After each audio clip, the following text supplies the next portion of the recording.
bincangkan sama-sama. Okey, lebih pada sesi perkongsian. Jika ada sekiranya ahli karya atau para pendengar sekalian ada perkara yang mungkin melangkaui apa yang nak saya kongsikan pada malam ini, saya kira tidak salah untuk kita sama-sama berkongsi untuk kebaikan kita bersama.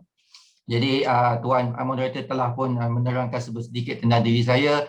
Jadi jelaslah saya bukanlah seorang ustaz, jangan panggil saya ustaz. Okey, bukan juga seorang pencetus rumah. Jauh sekali imam muda, dah tak apa-apa nak muda ni. Cuma tak berapa, masih tak mengaku tua aja. Ya. Alright, masih kita mulakan. Okey, tanpa kita berdengar masa pun dah berjalan lebih kurang 10-15 minit, maka okey, kita mulakan satu senario. Sama ada kita ni masih berpeluk tubuh atau tidak. Adakah kita masih lagi tidak mementingkan tentang kewangan semasa kita yang semestinya memberi kesan kepada keluarga kita, pada diri kita sendiri. Okey. Antara fakta isu dilema yang mungkin kita boleh sentuh sikit pada malam ni antara lain adalah kita lihat sejak 2 tahun ke belakang ini satu dunia dilanda oleh pandemik, pandemik COVID-19 yang rata-rata memberi kesan kepada kewangan. Okey, bukan sahaja pada orang lain, juga kepada diri saya sendiri, okey, dan apatah lagi mereka yang tidak mempunyai pendapatan ataupun pekerjaan yang tetap, okey, sebagaimana kita yang mungkin walaupun dalam musim PKP ini kita masih lagi menerima gaji, okey, masih lagi boleh bekerja, cuma situasi mungkin agak berbeza. Jika sebelum ini kita perlu hadir ke pejabat, tapi kini kita perlu duduk di rumah. Pun begitu, bila kita sentuh tentang kewangan ini, maka masing-masing masih lagi mempunyai pendapatan. Jadi, namun di luar sana masih lagi ramai mereka yang masih mengeluh dalam keadaan kos sara hidup yang semakin meningkat, okey. Dan paling merumitkan keadaan sekarang, kemiskinan bandar semakin meningkat. Okey, bukan lagi kita cerita kemiskinan di luar bandar, kemiskinan di bandar semakin meningkat dan ada ketikanya yang sangat kritikal memandangkan kos sara hidup di bandar sangat tinggi. Okey, ada setengah yang perlu membayar sewa rumah, okey, belum lagi kos pendidikan anak-anak, okey. Dan cabaran ekonomi semakin hebat menjadikan kita sebahagian bagi kita masih gagal walaupun cuba dalam rancang kewangan mereka yang betul. Dan jika ianya tidak dapat kita atasi dengan cepat, okey, tiada usaha untuk kita mempertimbangkan bagaimana untuk kita atasi masalah kewangan kita, maka hari demi hari ia akan lebih kronik, hari demi hari ia akan lebih merisaukan keadaan kita. Kerana apa? Dalam kehidupan kita ini pendapatan ataupun sumber rezeki adalah perkara utama yang perlu kita titik beratkan. Seterusnya, saya kongsikan sedikit statistik yang pernah saya kongsikan dalam kelas-kelas saya yang terdahulu kepada para pendengar yang lain. Okey, kalau kita lihat kat sini ada 4 perkara yang cuba saya sampaikan. Okey, kalau kita tengok yang pertama, muflis. Okey, tahun 2019 sahaja 60% jumlah mereka yang muflis di kalangan orang muda. Okey, bukan di kalangan mereka yang senior. Okay, di kalangan orang muda lebih merujuk kepada mereka bawah lingkungan umur 35 tahun. Okay, dan kes muflis dijangka terus naik. Okay, pada 2020 dah pun naik, tahun 2021 semestinya akan menyumbang kepada peratusan yang lebih tinggi. Okay, saya lompat ke pilar ataupun kotak yang ketiga tentang persaraan. Okey, yang mana bagi mereka yang mencarum dalam kumpulan wang simpanan pekerja tahun 2019, okey, telah ada statistik menunjukkan bahawa 2.8 juta rakyat Malaysia tidak mempunyai simpanan yang mencukupi dalam KWSP mereka. Ini bermakna selepas saja mereka menamatkan perkhidmatan mereka dan boleh mengeluarkan wang KWSP, okey, jumlah tempoh yang dapat digunakan hasil simpanan KWSP itu tidak mencukupi. Ya, dan dalam statistik ini juga menyatakan 22% jumlah simpanan yang ada dalam KWSP itu hanya cukup untuk tampung persaraan. Okey, 22% sahaja berbanding keseluruhan pencarum KWSP. SCK, apa SCK? Skim Cepat Kaya. Okey, inilah satu dilema kita, orang Melayu khususnya. Mudah menjerumuskan diri dalam skim cepat kaya, yang mana kita lihat kat sini 2020 saja lebih 400 syarikat yang disenaraikan hitam oleh Bank Negara Malaysia. Manakala kita lihat modus operandi skim cepat kaya ini sangat-sangat membimbangkan. Apatah lagi semakin hari semakin banyak orang kita sendiri yang menjerumus diri ataupun secara tidak sengaja terjerumus dalam skim cepat kaya. Okey, kita terus kepada kotak yang kedua, pewarisan. Inilah topik kita yang cuba kita kongsikan pada hari ini. Okey, statistik menunjukkan pada 2019 70 bilion harta lebih kurang yang tidak dapat, masih belum dituntut. Okey, ini termasuklah harta-harta orang Islam. Dan majoriti harta tersebut merupakan harta tidak alih seperti rumah ataupun tanah. Dalam pada itu jumlah wang yang tidak dituntut juga semakin meningkat. 2018 sahaja 10 bilion. 10 bilion wang yang tidak dituntut direkodkan oleh Jabatan Insolvency. Jadi ini perkara yang perlu kita ambil berat. Okey, mungkin wang kita setengah kita merasakan wang tidak dituntut itu sedikit. Okey, namun ada sebahagian kita tidak sedar. Okey, bila kita campur beberapa akaun yang telah dormant ataupun tidak aktif beberapa tahun sehingga ia diklasifikasikan sebagai wang tidak dituntut, maka jumlahnya sangat signifikan, sangat banyak dan perlu ditadbir sebaik-baiknya. Okey. Jadi kita sebelum kita pergi terus zoom kepada perancangan pewarisan, eloklah sedikit kita bincangkan, kita tahu apakah sebenarnya perancangan pewarisan ini. Okey, yang mana perancangan pewarisan untuk orang Islam semestinya kena berlandaskan Islam, berlandaskan syarak, dan apa sebenarnya perancangan pewarisan Islam itu dalam erti kata yang sebenar. Okey, kita perlu faham dulu konsep perancangan kewangan Islam, yang mana jika kita masih belum beralih ataupun berhijrah kepada perancangan kewangan Islam sepenuhnya, maka perlulah kita berbuat demikian. Kerana kita telah sedia maklum bahawa hijrah ini satu pengorbanan dan satu perubahan. Ia tidak mudah, apatah lagi setelah berpuluhan tahun kita melanggani produk-produk kewangan konvensional. Namun hari demi hari kesedaran telah pun diberikan, maka perlu ada sesuatu anjakan oleh kita semua perlahan-lahan jika tidak boleh laju untuk beralih daripada perancangan konvensional kepada perancangan Islam. Okey, sindrom sama sahaja perlu kita kikis. Kerana apa? Sangat jelas apa perbezaan antara perancangan kewangan konvensional dan perancangan kewangan Islam. Saya nyatakan peringkat awal tadi bahawa antara lain adalah penekanan menjebakkan diri dalam riba contohnya. Okey, itu juga yang perkara-perkara yang garar, yang perkara-perkara yang melibatkan perjudian ataupun maisir. Okey, seterusnya berubah daripada sesuatu yang buruk kepada sesuatu yang baik. Sudah tentunya bila kita berhijrah dari perancangan kewangan konvensional kepada yang Islam, kita mengharapkan sesuatu yang baik kerana ia merupakan ibadah kita. Ia merupakan memastikan segala rezeki yang kita terima, yang kita beri kepada anak isteri kita adalah halal, okey, dan tidak bersangkut paut dengan perkara-perkara yang tidak halal. Okey. Jadi bagaimana boleh kita berhijrah, bagaimana boleh kita merasakan kenikmatan rezeki yang kita terima itu tadi jika tiada usaha untuk kita berhijrah. Okey. Perancangan kewangan ini adalah suatu kewajipan. Okey, menjadi satu kemestian kepada kita semua untuk kita melakukan perancangan kewangan. Kerana apa? Kematian itu pasti. Jika kita tidak pergi semalam, maka hari ini, hari esok dan hari akan datang mungkin tiba giliran kita. Jadi disebabkan kematian itu pasti, maka perancangan kewangan kita seharusnya lah 100% bercirikan ataupun berlandaskan Islam. Okey, kerana apa? Al-Quran juga telah menyebut dengan jelas kepentingan kita melarikan diri pada riba, bagaimana Islam memerangi orang yang bersekongkol menjebakkan diri dalam riba, dan juga kita perlu faham, okey, segala harta di atas muka bumi ini bukan hak milik kita. Kita hanyalah pemegang amanah. Okey, harta yang di atas muka bumi ini adalah milik Allah SWT. Dah tersedia dah sebelum adanya kita, sebelum kita dilahirkan di atas muka bumi ini.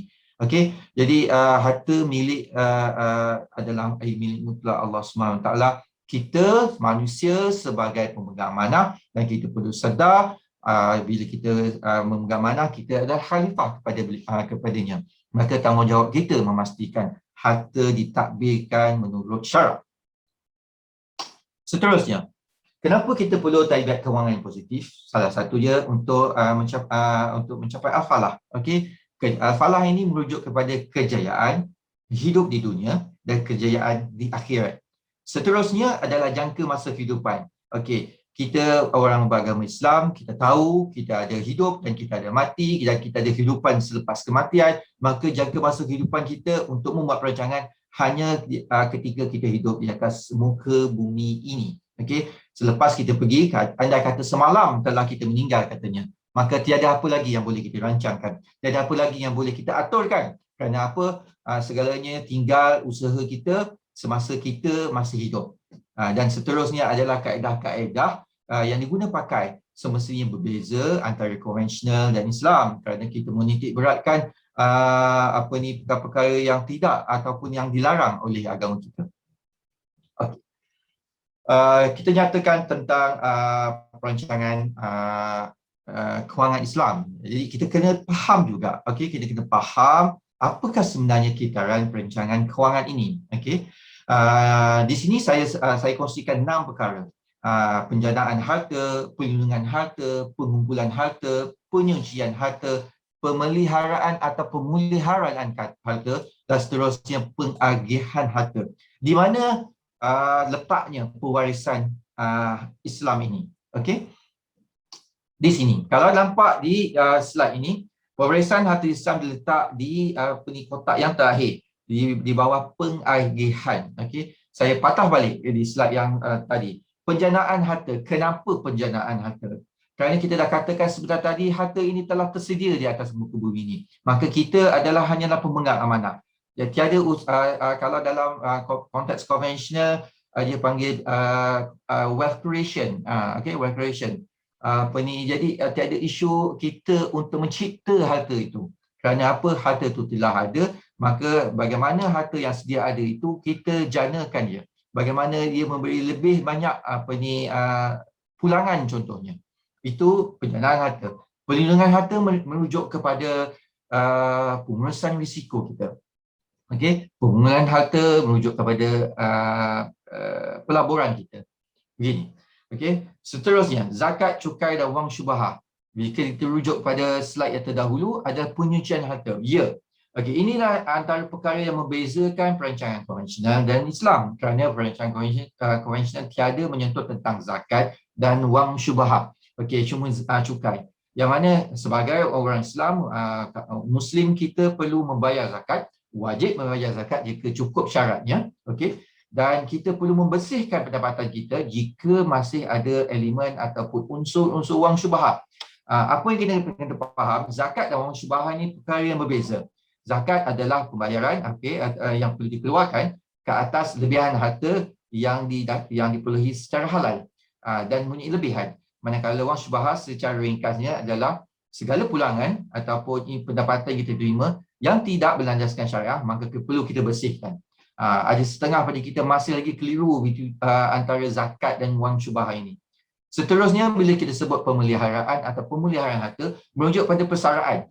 Jika kita berumur 40 tahun sekarang, ataupun kita dah pun umur 50 tahun dan kita jangka akan bersara wajib, contohnya 5, 10 tahun, 15 tahun, jadi apa perlu kita lakukan? Sekiranya kita dah bersara, sekiranya kita tidak mempunyai pendapatan, bagaimana kita memastikan pendapatan kehidupan kita sehari-hari tadi teratur, setidak-tidaknya mempunyai pendapatan yang tetap. Dan seterusnya, pewarisan. Okey, jika kita rujuk kepada slide terdahulu adalah merujuk kepada pengagihan. Inilah pewarisan. Jika dulu orang banyak menggunakan konsep pengurusan harta pusaka. Namun lama kelamaan konsep ini kita ubah perlahan-lahan, kerana bila sebut pengurusan harta pusaka lebih mirip kepada pengagihan ataupun perancangan pengagihan selepas kita mati. Okey, bila kita sebut tentang pewarisan, dia melibatkan dua perkara, perancangan semasa hidup dan pengagihan selepas mati. Jadi pengagihan selepas mati tadi memerlukan perancangan semasa hidup, dan inilah konteks yang kita akan bincangkan untuk beberapa minit akan datang pada malam ini, yang sama-sama boleh kita berkongsikan apa yang boleh. Okey. Pengurusan pewarisan rancang semasa hidup, agihan selepas mati. Ini bermakna setiap rancangan kita perlu dilakukan semasa hidup. Okey? Tidak boleh dilakukan selepas kita meninggal dunia. Kerana selepas kita meninggal dunia, sekali lagi agihan sahaja boleh dilakukan berdasarkan perancangan yang telah kita lakukan ketika kita masa hidup. Bayangkan kelak jika kita gagal ataupun tidak dapat merancang dengan baik, maka bagaimana pula agihan akan berlaku? Kan? Selepas kita tiada lagi. Okey, cuba bayangkan bagaimana pula waris-waris yang kita tinggalkan. Adakah mereka terpelihara kebajikan mereka? Bagaimana pula adakah di kalangan mereka pula ada yang bertelingkah disebabkan agihan harta yang tidak teratur?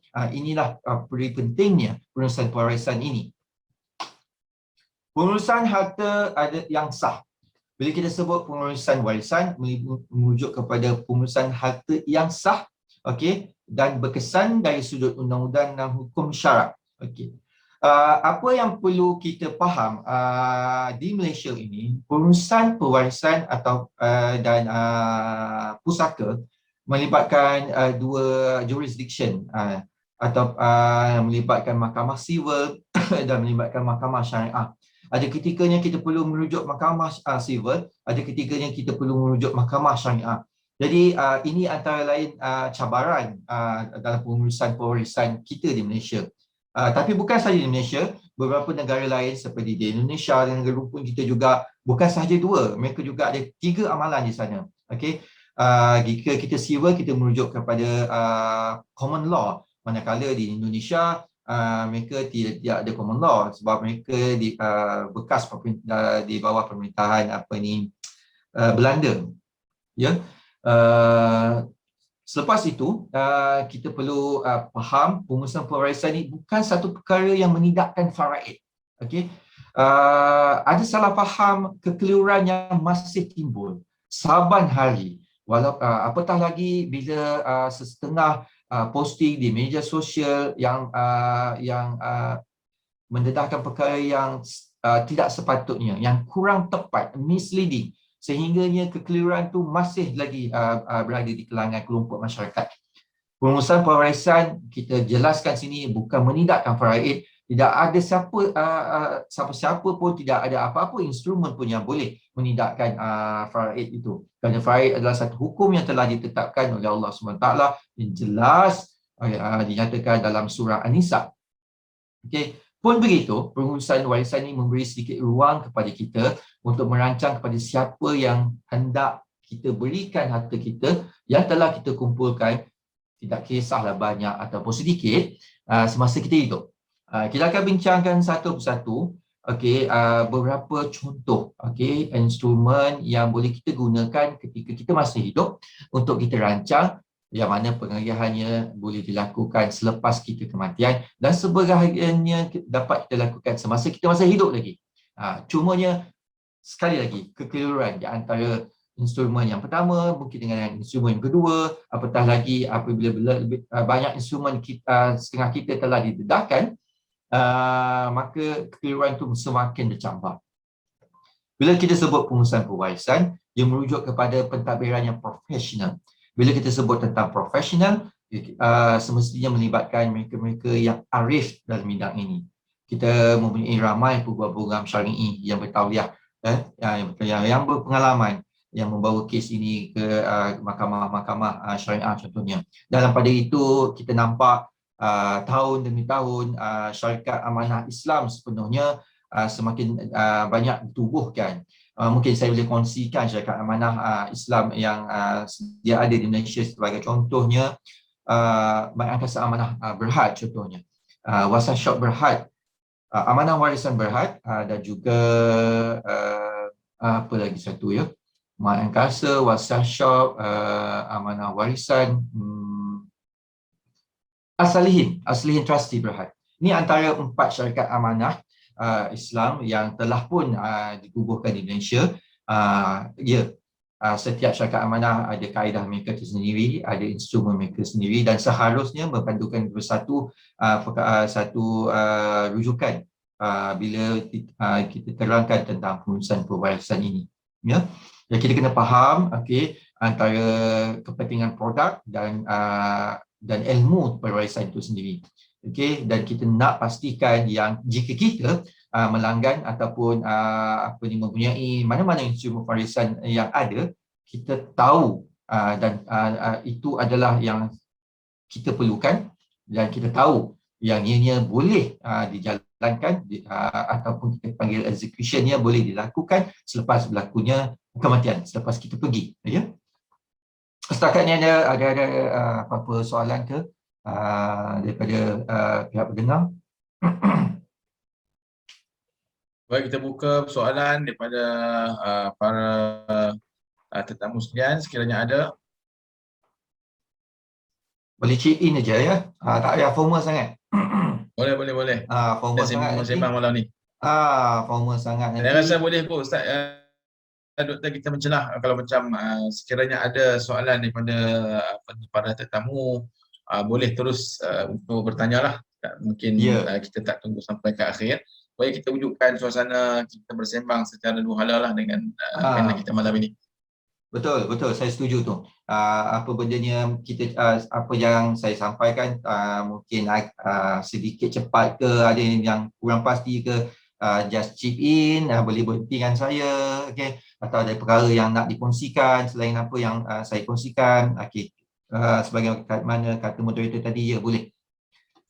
Cuma saya sendiri nak tanya doktor tentang tersebut tadi, tentang amanah raya dengan Solihin Trustee ni. Dari segi maknanya pengurusan di antara dua entiti ini, dia ada perbezaan. Perbezaan, dan juga macam mana kalau berlaku kita nak berhubung dengan mereka ni bagaimana? Okey, begini doktor. Ramai yang mungkin tidak tahu lagi, amanah raya bukannya syarikat amanah Islam sepenuhnya. Amanah raya kita panggil adalah syarikat amanah komposit, yang mana dia bukan sahaja menawarkan perkhidmatan berkaitan Islam, juga ada berkaitan konvensional. Dan amanah raya ni sedikit special sebab dia ada akta dia tersendiri. Manakala syarikat amanah yang lain tidak mempunyai akta sebagaimana yang ada pada amanah raya. Jadi sekiranya kita adalah pelanggan kepada amanah raya, kita kena pastikan terlebih dahulu sama ada perkhidmatan yang masih kita langgan, yang kita langgan itu tadi masih aktif atau tidak aktif. Jika masih aktif, apakah statusnya? Kita akan sentuh nanti kelak apakah kita nak cuba huraikan kekeliruan antara produk A dan produk B supaya kita lebih jelas, dan kita juga kena faham bila kita sebut apa benda ni pengurusan pewarisan, so kita biasa atau sinonim dengan wasiat contohnya, dan sesetengah pada kita mempunyai lebih satu wasiat. Pun begitu, bila kita dah pergi, katakan semalam kita dah tak ada, maka wasiat, dalam banyak wasiat yang kita ada, contohnya mungkin kita tak faham semasa kita hidup, syarikat amanah A approach kita sign up, syarikat amanah B approach kita sign up, dan kita pun tak faham. Jadi rupa-rupanya ada 2-3 sijil wasiat yang kita ada. Namun bila peringkat pengagihan, apa yang diambil kira adalah wasiat yang terakhir, wasiat terakhir. Dan bila kita sebut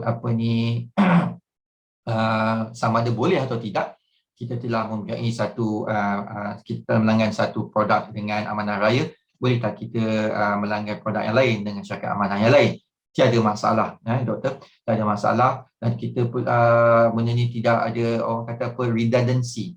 okey, dalam hal ini. Cuma jika kita tak tadbir dengan baik, contohnya kita ada wasiat tapi kita tidak buat monitoring, kita tidak apa orang kata monitoring, kita pemantauan secara berkala, kita tidak update, kita kemaskini, aset kita meningkat ke berkurangan dari tahun ke tahun, hutang kita meningkat atau berkurangan dari tahun ke tahun. Jadi ia mungkin memberi sebuah kesan kepada harta yang tinggalkan, dan pengagihan persunggaian juga akan mungkin mengalami cabaran sedikit. Ya. Okey, satu lagi soalan saya nak tanyakan daripada jemaah juga, maknanya sekarang ni bila matinya si mati, ada dua keadaan lah, iaitu sama ada harta yang ditinggal itu boleh dibahagikan secara persetujuan bersama di antara waris, yang keduanya ialah faraid. Jadi boleh doktor nyatakan bila masa perlu difaraidkan dan bila dia boleh dibahagikan secara persetujuan bersama di kalangan ahli waris. Okey, Doktor. Berizinkan saya sentuh 1-2 slide saja lagi. Kita akan sampai ke topik itu, ya Doktor. Objektif pengurusan warisan. Ada 5 yang cuba saya kongsikan di sini. Yang pertama, harta beku. Kerana kita perlu mengelakkan harta si mati dibekukan lama. Okey, kita kena faham bila seseorang itu meninggal dunia, maka selepas diberitahu mana-mana akaun yang masih lagi aktif dengan perbankan ataupun institusi bank akan dibekukan serta merta. Jadi bila dibekukan harta tersebut, maka apa akan jadi kepada waris terdekat yang ditinggalkan, khususnya anak-anak mereka contohnya, khususnya pasangan yang ditinggalkan. Jadi ini antara objektif utama pengurusan pewarisan, untuk kita mencairkan harta beku seberapa cepat yang mungkin. Kedua, agihan segera. Jika harta tidak dapat dicairkan cepat, bagaimana agihan dapat disegerakan? Walhal kita tahu lagi lama harta tidak dapat dialihkan, lagi macam-macam isu mungkin akan timbul. Seterusnya, jika kita merancang semasa hidup, sedikit sebanyak ia dapat menyebabkan kos agihan selepas berlakunya kematian. Kerana apa? Kita akan tahu selepas ini bila kita pergi satu produk ke satu produk nanti. Seterusnya, bagi memastikan agihan itu adil, okay? Jika kita ignorance ataupun kita tidak ambil peduli, yang mana Islam telah mensyaratkan, Islam telah mengesyorkan kepada kita satu kaedah agihan yang sangat-sangat lengkap, namun kita tidak ambil tahu. Okey, jadi semestinya akan wujud situasi di mana ketidakadilan akan berlaku dalam pengagihan itu nanti. Dan semestinya kita nak pastikan, kita mungkin dah tak ada semalam dan kita mungkin tinggalkan waris-waris kita saja, kita nak pastikan hubungan waris sesama waris yang baik semasa kita hidup akan kekal berterusan walaupun kita tidak ada. Hubungan anak-anak kita dengan pakcik-makcik mereka, hubungan anak kita dengan datuk nenek mereka, hubungan pasangan kita dengan adik-beradik kita tidak terganggu gugat selepas kematian kita. Ini satu perkara yang sudah menjadi permainan nampaknya.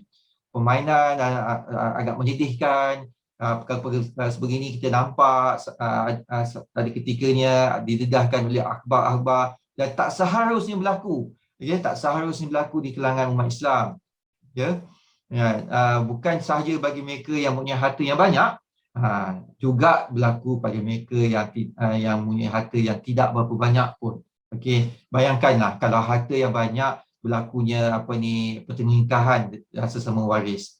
Orang kita kata tak apalah harta banyak, berbaloilah nak bergaduh pun, kan? Tapi apa akan jadi pula kalau harta tinggal sekakang kera sahaja pun, harta yang sedikit itu tak dapat diagihkan, okey, tak dapat dicairkan, belum lagi ambil kira kos-kos yang dikenakan, nasib tak baik, jumlah kos tu hampir pula menyamai jumlah harta yang ditinggalkan, sangat sedih, okey. Dan jadi inilah yang perlu kita sama-sama selepas sesi ini nanti, jika ini adalah sesuatu yang baru di kalangan para pendengar pada malam ini, maka tolong sampaikan, okey, sampaikan. Sebab semasa saya belajar dulu,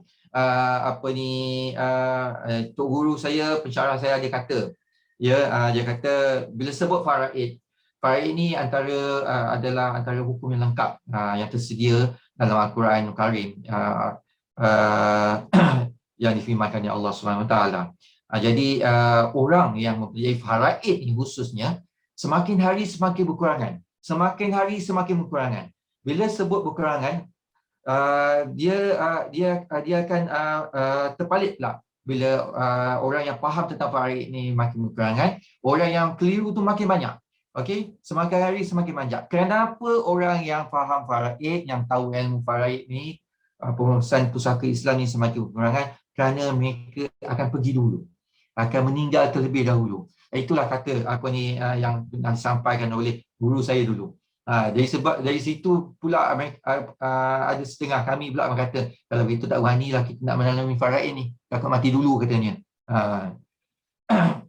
Jadi pun begitu, inilah yang perlu polemik yang perlu, ataupun situasi yang perlu kita ambil kira.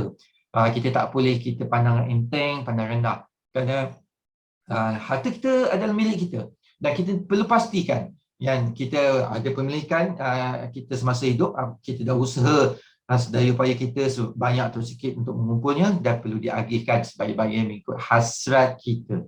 Okey, saya teruskan. Jika ada soalan, inilah yang kita katakan pengurusan pewarisan semasa hidup dan selepas mati.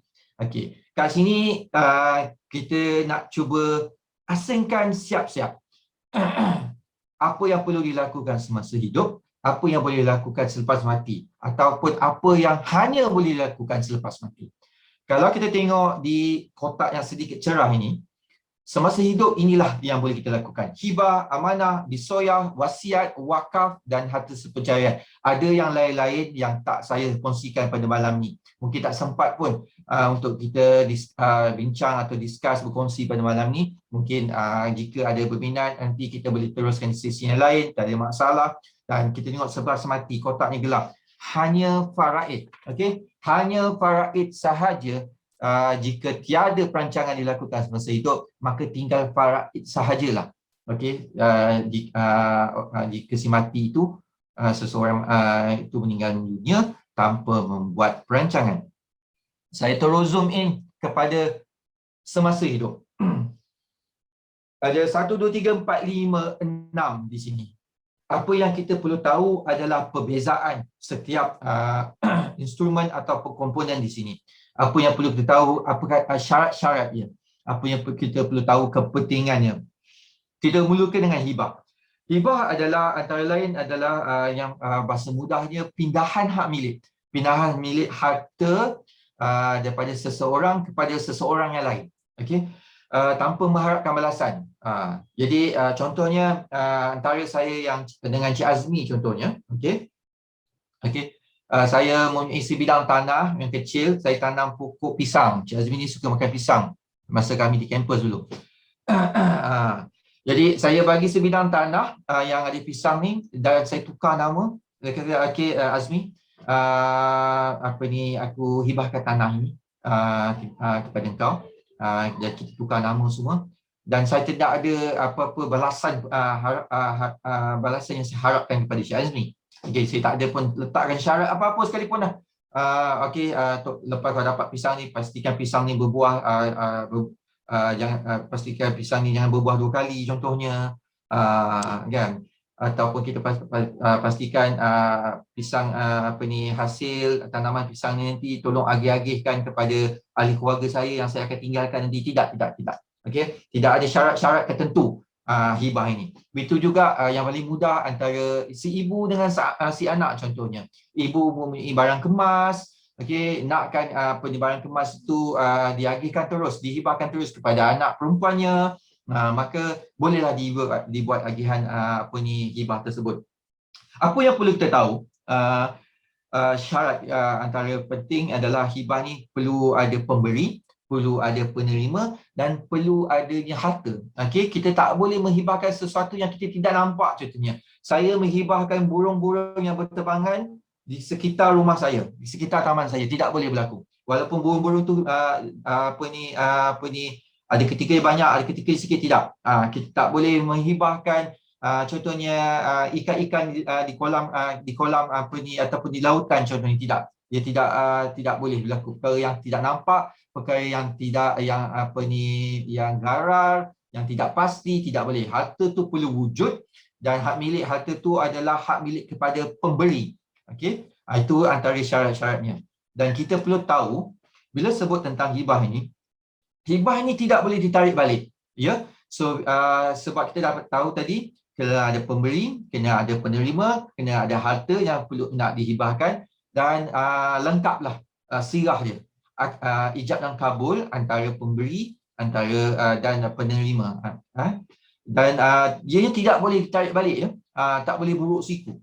Dah beri, tak boleh tarik balik. Nah, hari ni saya bagi kepada Tuan Azmi, esok Tuan Azmi tiba-tiba tak tegur saya kata okey, nak tarik balik lah ni. Nampaknya kau dah berubah lah. Sungguh pantas kau berubah.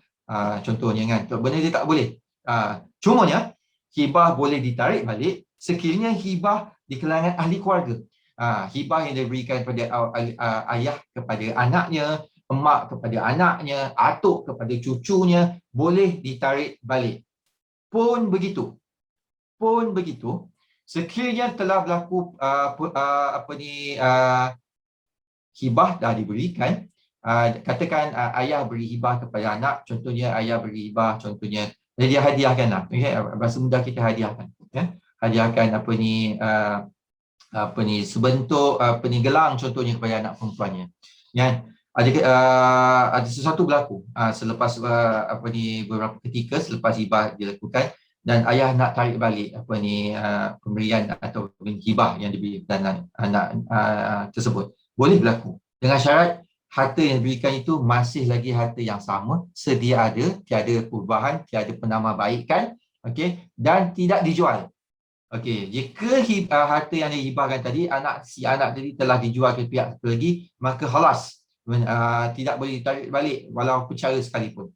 Okey, ataupun katakan dia bagi gelang, contohnya gelang tu telah dia upgrade. Okey, dia tambah pula ada aksesori ke, saya pun tak biasa dengan barang-barang kemas ni. Mungkin sekarang ni macam-macam jenis dah barang-barang kemas contohnya, ataupun dia telah trade in, contohnya dia jual emas yang diberikan oleh bapanya, dia beli pula emas yang baru. Okey, jadi walaupun pada nilai yang sama, jika si ayah tadi berhasrat untuk menarik balik hibah, menarik balik hibah, maka tidak boleh dilakukan. Ya. Seterusnya kita terus kepada amanah. Amanah ini pengamanahan, ya. Pengamanahan yang dilakukan oleh seseorang yang masih hidup kepada pihak-pihak yang dipercayainya untuk mentadbirkan harta yang akan ditinggalkan ataupun memastikan pengurusan harta dia semasa dia hidup lagi ditadbir dengan baik. Okey. Selain individu-individu yang diamanahkan, mereka juga boleh membuat pengamanahan kepada mana-mana syarikat amanah yang ada. Sebagai contoh, apakah sebagai contoh amanah? Jika si mati ini ataupun kita mempunyai anak yang masih kecil, yang minor, yang umurnya masih belum akil baligh, yang umurnya masih belum boleh diiktiraf untuk mentadbir harta sendiri, maka kita boleh membuat pengamanahan yang mana seandainya kita mati dulu sebelum umur anak-anak ni cukup untuk mereka dikatakan layak mentadbir harta sendiri, maka individu atau syarikat amanah yang kita lantik sebagai pemegang amanah tadi dapat menjaga amanah harta kita terlebih dahulu sebelum tempoh umur anak tadi mencapai tahap matang. Okey, ada ketikanya pula mereka nak pastikan yang mana harta-harta mereka ni, sebagian harta-harta yang mereka tinggal tadi diagih-agihkan mengikut tempoh-tempoh tertentu contohnya. Okey, contohnya ya, mereka mungkin buat wasiat tapi mereka nak pastikan wasiat-wasiat mereka ni disalurkan kepada tempat-tempat tertentu contohnya, kepada individu-individu tertentu contohnya. Dan mungkin bukannya selepuk kan, mungkin secara berperingkat. Dan inilah pentingnya dokumen amanah itu tadi. Beza tak dengan hibah? Beza. Dan kita dah nampak. Kita pergi pada wisoyah dan wasiat. Wisoyah dan wasiat ini antara kekeliruan yang maksimum, kekeliruan yang paling ketara, sebab ramai yang keliru antara wisoyah dengan wasiat. Okey, yang mana wisoyah adalah perkara berbeza berbanding wasiat. Kita sentuh wisoyah terlebih dahulu. Yang mana wisoyah ini adalah dokumen pelantikan wasi. Bila kita sebut wasi, perlu wasi ini adalah mereka yang akan mentadbir wasiat itu kelak selepas seseorang itu meninggal dunia. Okey. Jika seseorang itu meninggal dunia tanpa wasiat, maka tak adalah wasi dalam kata-kata yang sebenar. Maka harta yang ditinggalkan kelak perlu melalui proses jauh lebih panjang membanding mereka yang mempunyai wasiat. Okey. Jadi wisoyah ini adalah dokumen, entrustment dokumen, pelantikan wasi. Okey, wasi dalam bahasa Inggeris kita panggil administrator. Okey. Cuma kita bahas boleh juga kita panggil pentadbir, tapi kita nak bezakan sebab pentadbir ni merujuk mereka yang dilantik selepas mati. Okey, manakala wasi adalah mereka yang dilantik semasa seseorang itu hidup. Jadi jelas kat sini wisoyah adalah dokumen pelantikan wasi bagi seseorang yang masih hidup untuk mentadbir hartanya setelah dia meninggal dunia. Manakala wasiat, ya, wasiat ini adalah instrumen yang perlu dirancang semasa hidup dan dinyatakan dalam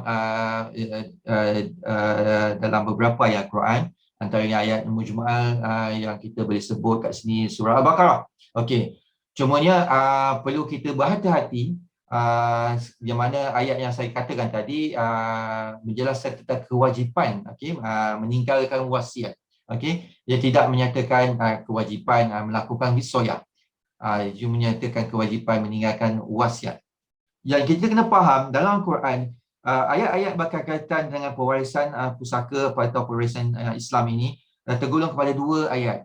Mungkin Dr. Mahyudin pun boleh tambah sikit, ayat mujmal dan ayat mufassal. Okey, yang mana ayat mujmal ni ayat-ayat yang ayat-ayat yang menyatakan secara general ataupun secara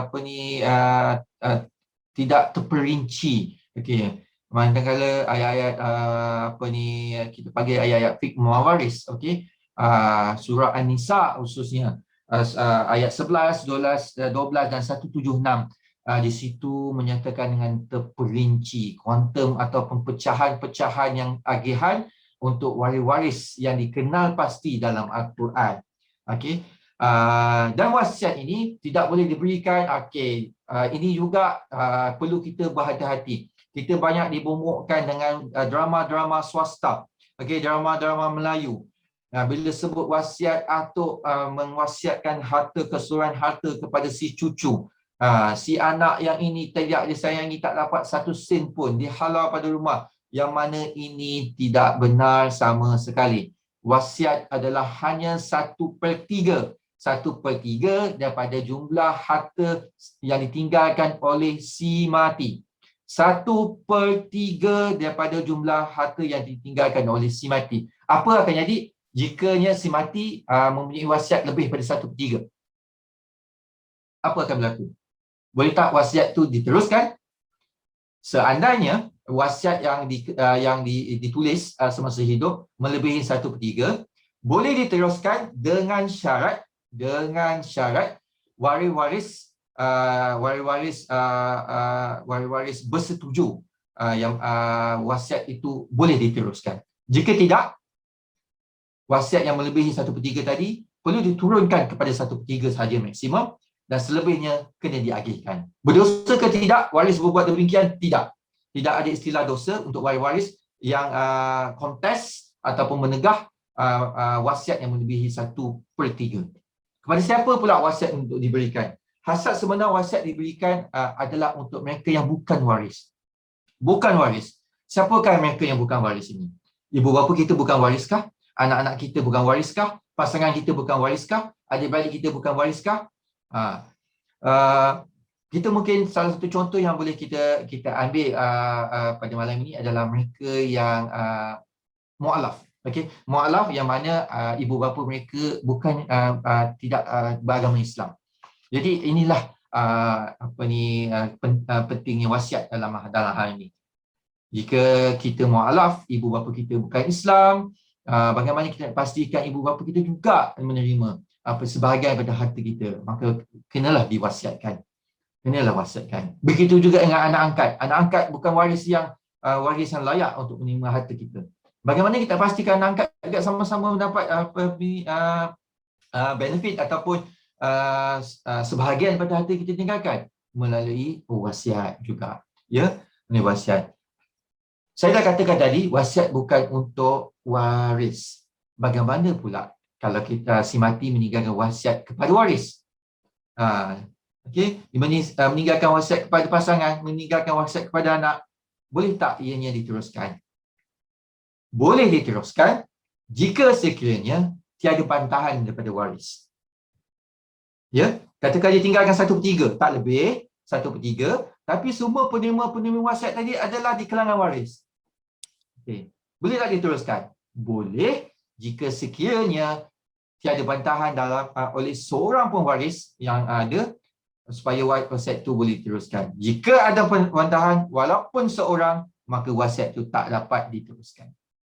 Ya, saya harap benda ni kita masa kita tak berapa panjang, tapi saya harap penjelasan ringkas ini setidaknya dapat memberi gambaran yang sebenar tentang wasiat. Tuan Moderator, ada apa-apa soalan? Ya, Doktor. Mana kan ada soalan daripada jemaah kita yang berkaitan dengan wasiat ini. Saya ingat saya nak tanya sikit sebelum kita sebelum wakaf dan sebagainya. Soalan pertama daripada Encik Azman Hussein ya. Soalannya, bagaimana bentuk wasiat yang boleh terpakai secara sah? Bagaimana jika ia ditulis tanpa endorsement daripada mana-mana pihak? Itu soalan daripada Encik Azman Hussein. Boleh Doktor respon? Okey. Kita perlu ada saksi. Okey, apa cara sekalipun, sama ada hibah ataupun wasiat, amanah sekalipun perlu ada saksi. Even wiswayah, dokumen untuk melantik wasi pun perlu mempunyai saksi. Jika tidak ada saksi, maka ada keraguan untuk diteruskan wasiat itu.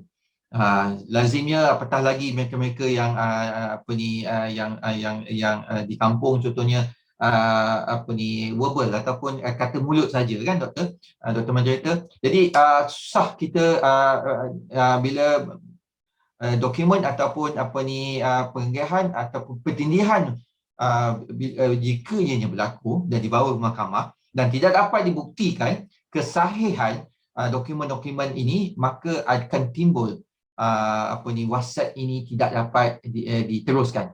Jadi sayanglah. Okey, kita dah tahu contohnya pada malam ni kepentingan wasiat, tapi kita tidak merujuk kepada syarikat-syarikat amanah, kita tidak merujuk kepada peguam syar'i contohnya untuk mendapatkan dokumen-dokumen yang sempurna, yang mana bila kita mati, dokumen itu cukup untuk kita gunakan diagihkan selepas kita mati. Jadi ia melibatkan saksi, melibatkan prosedur dan melibatkan piawaian tertentu, yang mana jika silap sikit akan menyebabkan wasiat tak dapat dilakukan. Ya, Doktor? Okey, baik, soalan kedua saya rasa ini juga berkaitan dengan wasiat. Sejauh manakah hak anak tiri tentang anak tiri dan anak angkat untuk mendapatkan harta daripada si mati ataupun penjaganya ataupun ayah angkatnya. Sedangkan pada masa yang sama, pewaris juga ada anak kandung sendiri. Ada kes pewaris lebih mengutamakan anak angkat ataupun anak tiri berbanding dengan anak sendiri. Bagaimana pula dengan hukumnya? Mohon pencerahan, Doktor. Okey, inilah cantiknya Islam. Okay. Inilah pentingnya wasiat di sini. saya sentuh sikit tadi lebih awal tentang wasiat ni diberikan kepada siapa, ya. Jadi antara dia adalah anak tiri contohnya, anak angkat contohnya, okey, bekas pasangan contohnya, kawan baik contohnya. Okey, kita terus kepada anak tiri ataupun anak angkat. Jadi bila sebut wasiat, okey, kita dah tahu tak boleh lebih 1/3. Jika sekiranya si mati terlampau menyayangi anak angkat ataupun anak tirinya sekalipun, ya, maka maksimum yang boleh diwasiatkan adalah 1/3 sahaja.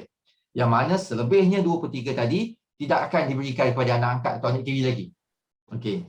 Apa akan berlaku sekiranya seseorang itu tidak mempunyai ilmu pewarisan semasa hidup dan dipengaruhi pula oleh anasi-anasi tidak baik, contohnya dilakukan oleh anak angkat atau anak tiri atau ahli keluarga yang bukan di kalangan waris-waris yang sah, maka ada ketikanya pernah berlaku dan sentiasa akan berlaku pun, seseorang itu mengagihkan ataupun menghibahkan harta mereka semasa hidup kepada mereka-mereka ini. Jadi itu yang pentingnya kita tahu perbezaan antara hibah dan wasiat ni tadi. Sebab kalau kita confuse antara wasiat dan hibah, niat kita nak wasiat, tapi kita apa yang kita tanda tangan tu, apa yang berlaku ijab dan kabul tu bukannya wasiat, rupanya hibah, kan? So ada ketika kita mungkin kita dengar tuan moderator, seseorang tu tak semena-mena, tak sangka harta dia hilang begitu saja, semasa hidup lagi, belum mati lagi. Korang menandatangani dokumen yang dia sendiri tak tahu ujung pangkalnya. Ya tuan moderator, harap dapat menjawab. Okey, baik. Soalan lagi daripada jemaah kita, bagaimana tindakan yang wajar untuk seorang isteri bagi mengingatkan suami agak mengambil berat tentang pewarisan supaya tidak menjadi masalah selepas mati? Kerana ada kes suami meninggalkan harta yang banyak. Bila mati, harta menjadi rebutan. Ibunya menuntut, isteri juga menuntut, anak semati pula tak mahu mengalah dan sanggup membawa kes ini ke mahkamah. Bagaimana jalan penyelesaian terbaik? Soalan. Terima kasih tuan moderator, doktor. Biasa orang gunakan stigma anak yatim, betul tak doktor? Harta anak yatim jangan dimakan. Kan. Tertampar-tampar dahi waris-waris yang lain bila sebut anak yatim ni. Takut nak cuit. Ya? Anak yatim is anak yatim lah. Bila ditinggalkan oleh bapa, ditinggalkan ibu dan bapa, maka anak yatim. Pun begitu, kita kena faham, anak yang ditinggalkan oleh si mati itu tadi, juga ada kuantum atau pecahan-pecahan mereka sendiri. Mereka tak ada istilah boleh membulut semua pun. Dan sebab kita terlampau terpengaruh dengan drama-drama Melayu kita yang silap. Jadi berbalik kepada soalan tadi, soalan pertama tadi doktor, minta maaf. Penyelesaian terbaik bagi kes macam ni. Suami dan isteri, bukan tanggungjawab suami sahaja, kena tanggungjawab isteri pun juga, kan. Ada ketikanya isteri juga mempunyai harta lebih pada suami, ada ketikanya suami mempunyai harta lebih pada isteri, kan. Dan ada kita kena dalam pada itu kita kena pastikan kalau nak perancangan dilakukan dengan baik bagi mereka yang berpasangan. Kita kena tahu ini, kecurangan kewangan tidak boleh berlaku di antara suami dan isteri. Si isteri merahsiakan sesuatu tentang harta mereka pada suami, begitu juga yang suami merahsiakan pendapatan ataupun harta sesuatu pada isteri. Benda ini tak boleh berlaku. Sebab jika berlaku, maka akan memberi kesan kepada agihan akhir nanti. Jadi kena saling ingat-ingat. Dan contohnya kita akan pergi ke harta pencairan nanti. Sebab ini melibatkan bila kita sebut tentang pewarisan semasa hidup, dia bukan merujuk kepada wasiat sahaja, dia menunjukkan komponen-komponen juga yang lain. Jadi pentingnya kita tahu sebanyak mungkin yang instrumen yang ada supaya kita tidak keliru. Jika kita merancang dengan bijak. Jika kita merancang dengan sempurna. Dan jika kita merancang, kita dapat pastikan yang hasrat kita merancang untuk apa? Supaya hasrat kita ni dapat dilaksanakan. Kita tak boleh nak merancang suka-suka je, Dr. Moderator. Merancang nak pastikan yang hasrat kita tercapai. Kita dah mati, hasrat kita tercapai. Saya cuba zoom terus kepada wakaf. Wakaf ni besar. Boleh. Wakaf ni besar Okey, cumanya perlu kita boleh saya kongsikan dua sahaja. Kita ada wakaf am, kita ada wakaf khas. Apa itu wakaf am, apa itu wakaf khas? Wakaf am ini wakaf yang diberikan secara general ataupun secara umum, yang mana dia tak letakkan syarat, pewakaf tak letakkan syarat. Boleh diberi kepada sesiapa saja. Okey. Jadi pewakif boleh katakan yang saya cuma mewakafkan harta ini terpulanglah kepada yang akan mentadbir kelak untuk memastikan ianya ditadbirkan dengan baik. Bila wakaf khas, dia dah letakkan syarat, dia letakkan tujuan, yang mana tanah ini diagihkan untuk pembinaan surau contohnya. Tanah ini diagihkan untuk pembinaan rumah anak yatim contohnya. Tanah ini ataupun rumah ini ditinggalkan untuk dijadikan sebagai pusat orang-orang tua contohnya, mana dah spesifik. Mereka yang diamanahkan untuk menjaga harta wakaf ini kena pastikan hasrat pewakaf tadi ataupun hasrat pewakaf tadi dilaksanakan mengikut kehendaknya. Okey, bila kita sebut wakaf, kena kita faham wakaf ini adalah sedekah jariah, sedekah yang berpanjangan. Okey, kita kena faham sedekah setul jariah dengan sedekah biasa. Sedekah biasa ni one off, kita bagi. Kan esok tak bagi. Cuma konsep wakaf ni bila kita bagi, dia merujuk kepada sesuatu yang besar, yang mana aliran pahala itu berpanjangan. Kalau kita merujuk salah satu hadis, matinya anak Adam ditinggalkan 3 perkara sahaja. Satunya sedekah jariah, keduanya ilmu yang bermanfaat, ketiganya doa anak yang soleh. Jadi kita merujuk kepada perkara yang pertama tadi adalah sedekah jariah. Okey, jadi wakaf ini adalah instrumen yang mendasari sedekah jariah itu. Ya, contohnya ketika ini dah banyak idea-idea wakaf dah. Ya, idea-idea wakaf. Okey, dan kita harapkan lebih banyak orang boleh berwakaf. Wakaf tunai kita dah biasa dengar contohnya. Kalau mereka dulu dah lama dah kita tak dapat pergi masjid solat Jumaat je. Kalau dulu wakaf pisang kan. Doktor moderator kita ni dapatlah makan pisang. So sekarang dah tak ada pisang aja dah ada wakaf apple. Kan. Ini semua inisiatif yang nak diambil, yang dah diambil pun untuk memastikan pahala tu berterusan. Nah, dengan harapan jika mereka itu akan dapat manfaat. Perkataan manfaat ini kita hubung kaitkan dengan wakaf. Dia sangat rapat. Okey, wakaf dan manfaat yang berterusan. Sebab saya katakan tadi, bila dia dirikan masjid, bayangkan berapa banyak pahala yang mengalir sehinggalah masjid itu dirubuhkan hinggalah hari kiamat insya-Allah. Dan mana si mati dah tak ada. Okey, sebab kita kena tahu kehidupan kita, mungkin kita rasakan kehidupan di atas bumi ini lama. Sebenarnya kita tak pasti sama ada kita hidup di bumi lebih lama atau kita hidup di akhirat lebih lama. Okey, kehidupan kita selepas mati jauh lebih lama. Kita tak pasti. Ya, ada orang mungkin kehidupan akhirat dia selepas mati dia di alam barzakh tak lama kan, berbanding di atas bumi. Tapi kita dah lihat sebahagian daripada kita tak lama hidup di atas muka bumi dan lebih lama dia di alam barzakh, contohnya kehidupan selepas mati ya, selepas hidup. Okey, itu untuk wakaf dan harta sepercayaan. Okey, ini agak sensitif. Kalau dibincangkan silap pukul 12 pun tak selesai. Ya, harta sepercayaan yang merujuk harta bersama yang dimiliki dalam satu-satu perkahwinan. Harta bersama yang dimiliki oleh suami dan isteri dalam satu-satu perkahwinan. Ini bermakna harta yang dimiliki sebelum perkahwinan tidak boleh dianggap harta sepercayaan.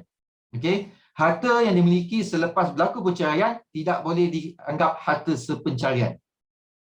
Okey, jadi kita kena faham kat sini harta sepercayaan hanya harta yang berlaku yang diperolehi ketika ketika perkahwinan itu masih lagi wujud. Ya.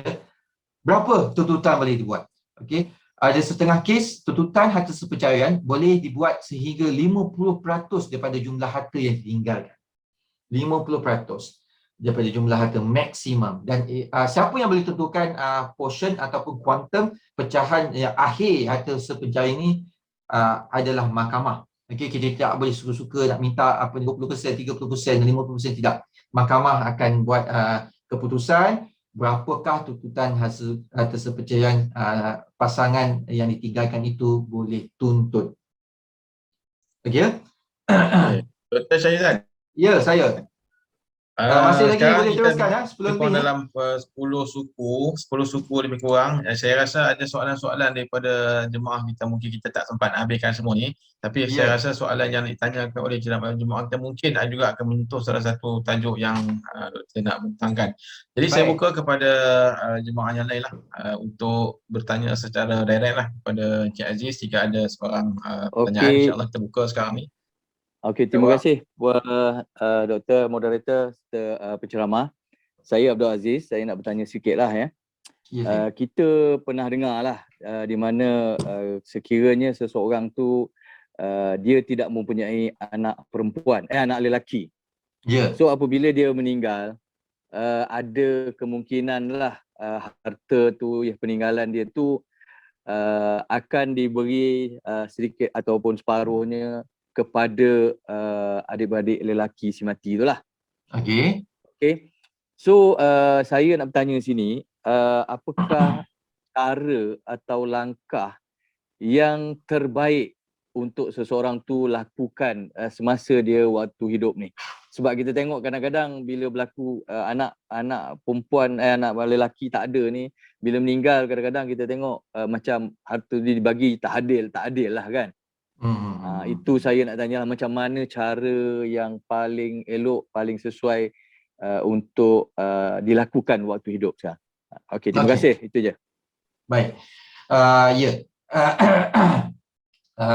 Anak lelaki ini dia bila seseorang itu ada anak lelaki, maka dia akan mendinding waris-waris lain. Okey. Mendinding waris-waris lain merujuk kepada adik-beradik si mati yang ditinggalkan. Okey. Hanya adik-beradik si mati yang akan didinding sekiranya seseorang itu ada anak lelaki. Jadi kebesaran sebahagian kita sekiranya kita tidak mempunyai anak lelaki, kita mempunyai anak perempuan sahaja, maka berpeluanglah adik-beradik kita yang kita tinggalkan untuk mendapat sebahagian daripada harta kita tadi, ya. Dan itu tidak boleh elak, memang ianya memang dah termaktub begitu dan dijelaskan dengan terperinci pun. Cumanya apa yang kita boleh rancangkan bagi memastikan, okey, contohnya harta kita mungkin tak banyak kita tinggalkan. Kita pun tak ada anak perempuan, tak ada anak lelaki, kita ada anak perempuan saja. Kita nak pastikan kebajikan anak perempuan kita betul-betul terjamin selepas kita mati. Maka perancangan yang boleh kita buat kat sini adalah buatkan hibah. Selesaikan hibah. Mana harta-harta yang tidak ada sebahagian cagaran, okey, yang boleh kita hibahkan lebih awal, kita hibahkan kepada anak perempuan kita. Okey. Apa akan jadi kalau anak perempuan kita sekarang masih bawah umur? Maka kita boleh buat pengamanahan kat situ. Okey, sementara dia masih bawah umur, pengamanahan boleh berlaku, boleh dijalankan. Selain itu, kita tidak boleh elak sekiranya kita tak hibah tidak dilakukan, okey. Apa benda ni, dan kita pun dah pergi semalam, maka memang tidak boleh elak jika adik-beradik yang kita tinggalkan tadi layak mendapatkan mendapatkan harta kita, maka mereka tetap layak. Okey, saya sementara Tuan Moderator, sementara dah cerita pasal faraid, saya zoom terus pada faraid Tuan Moderator. Boleh. Ya, saya nak zoomkan terus ayat surah daripada surah An-Nisa ayat 11, ayat 12 dan ayat 176. Saya harapkan para pendengar masih lagi boleh mendengar sikit saja lagi. Okey. Berkali-kali dah saya katakan, faraid ini adalah hukum yang serba-serbi lengkap. Okey, tidak ada cacat celanya. Cumanya kita yang tak nak, kita dah cuba mengelak. Kan? Kita dah cuba tak mahu untuk menggunakan faraid.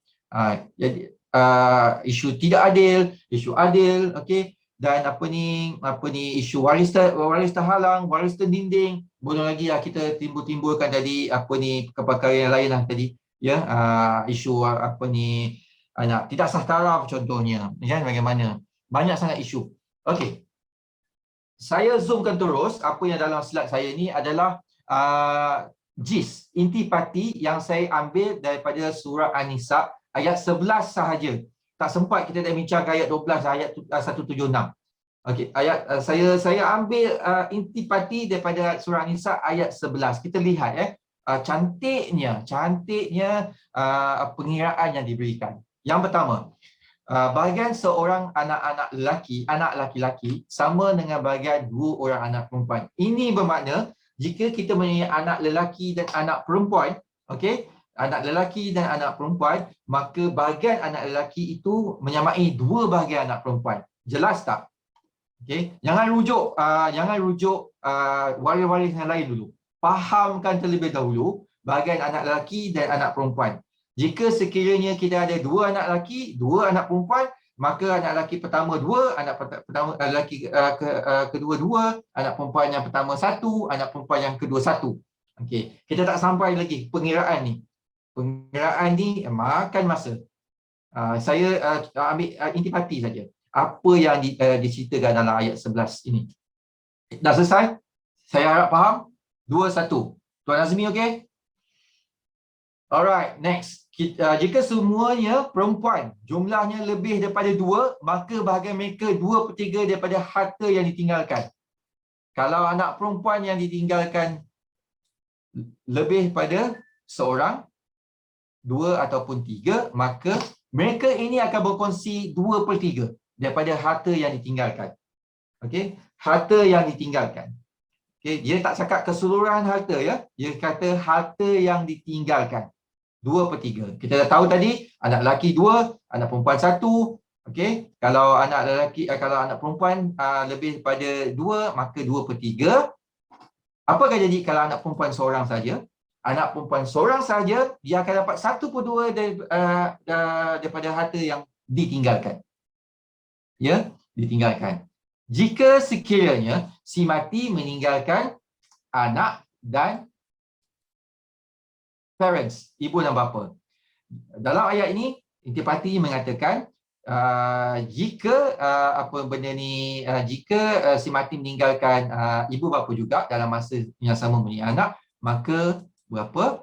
Ibu dan bapa si mati akan mendapat 1/6 sahaja. Ya? Clear? Ya. Saya harap clear. Saya teruskan pada slide yang seterusnya.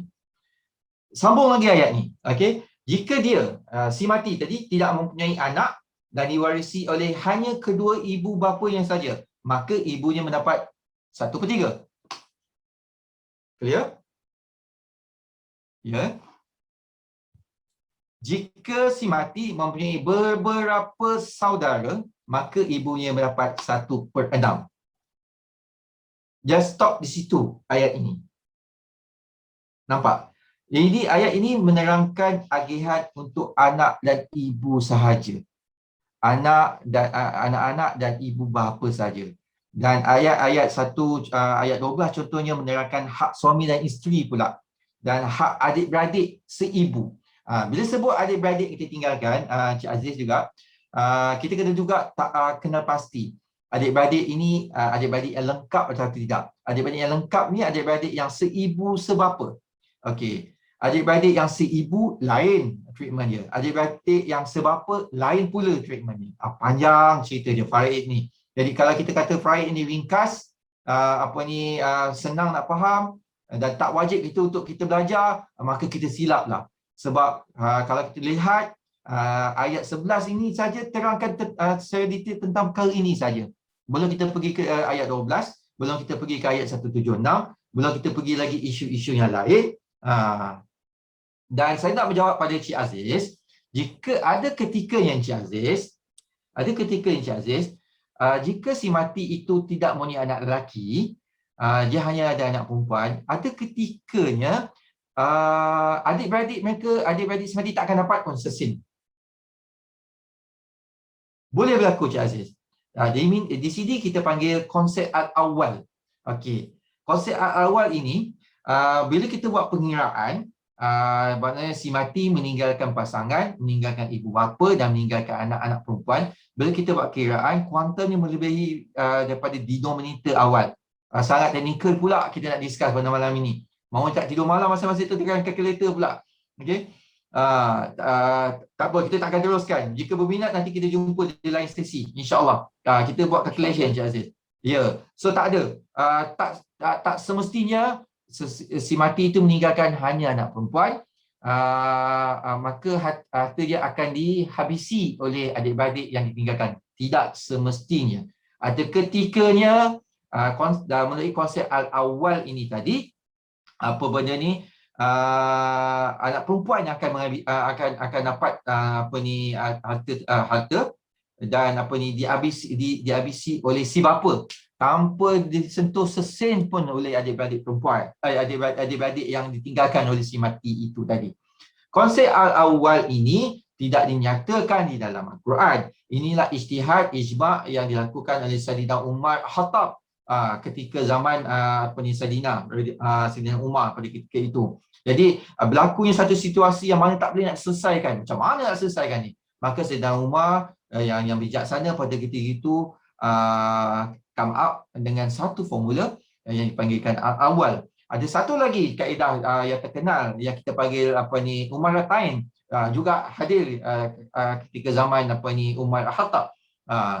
Yang mana kalau kita bincangkan tentang al-awwal kat sini, kita mula bincang tentang Umaratain kat sini, kita mula bincang pasal waris terdinding kat sini, maka memang kena buat kelas panjanglah sikit. Khas untuk faraid sahaja. Tak bincang lagi dah. Yang tadi disebut hibah ni tak ada pula yang bertanya tentang hibah harta bercagar. Tengah heboh sekarang ni. Tak sempat. Okey, tapi cukup untuk malam ini kita faham, dapat sedikit beza pun cukuplah antara perancangan semasa hidup dan apa yang dilakukan yang berlaku selepas mati.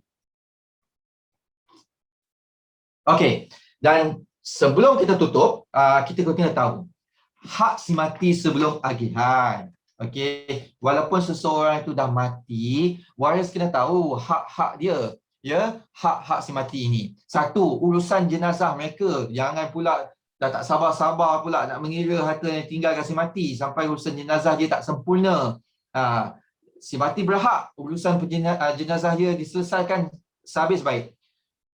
Kedua, pastikan hutang-hutang si mati diselesaikan. Setiap agihan hanya boleh dibuat selepas sah. Tiada lagi hutang-hutang tertunggak si mati yang ketika dia masih hidup, masih ada, diselesaikan. Seterusnya, tuntutan harta sepencarian. Saya bagi satu contoh mudah, Tuan Wanita, sedikit saja lagi. Okey, satu contoh mudah. Contohnya, saya katakan seseorang itu tinggal RM100,000.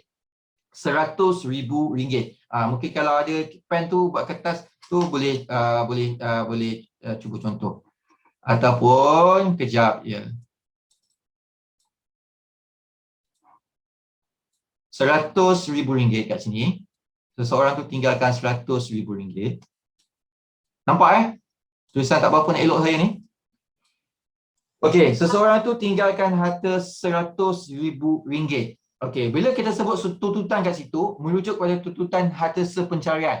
Jika ada tuntutan harta sepencarian berlaku, maka kena selesaikan terlebih dahulu harta sepencarian. Okey, kita assume, kita andaikan tuntutan harta sepencarian adalah 50% daripada 100,000. Maka harta yang tinggal untuk diagihkan adalah 50,000 sahaja. Ini selepas tuntutan harta sepencarian. Jelas? Okey. Now, kita pergi kepada wasiat. Jika si mati ada wasiat, kita assume, kita andaikan wasiat tu adalah 1/3 daripada harta yang tinggalkan, maka 1/3 ini diambil daripada 50,000 ini. Bukan diambil daripada 100,000 yang asal tadi. Kerana 100,000 yang asal tadi dah dilute, dah berkurangan selepas harta sepencarian dituntut, maka 1/3 datangnya daripada 50,000. Jika si mati ada wasiat. Okey. 1/3 daripada 50,000 berapa? Lebih kurang 17,000. Okey, maka 50,000 tolak 1/3, tinggallah lebih kurang 33,000 contohnya.